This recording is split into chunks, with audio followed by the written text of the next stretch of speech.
Iya. Kaya kok. Nggih. Kaya. Nek wong wedok diitung saka dina. Dina nek seminggu nek 7 dina. Senin, Selasa, Rebo, Kamis, Jumat, Sabtu, Minggu. Ya itu to.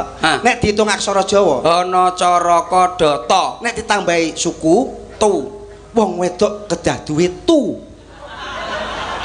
Nek wong wedok ora duwe tu. Wong lanang ra iso keri kok rumah saku ngono. Ngeten iki rumah saku. Tak sodok delok sore. Sik to Mas iki apik lho. Apik apa? Tutur basa ora apik. Tu pripun tu maksude? Tegese tu ni turane kayane wong lanang, ayo padha ditabungne.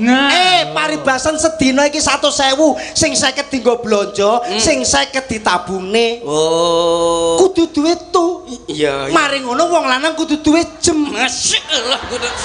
Sodok dasmu tak baca. Jem apa? Jel iki mesti ngono kuwi lho. Jem apa tenan? Jem pali ana wong lanang nek golek kaya.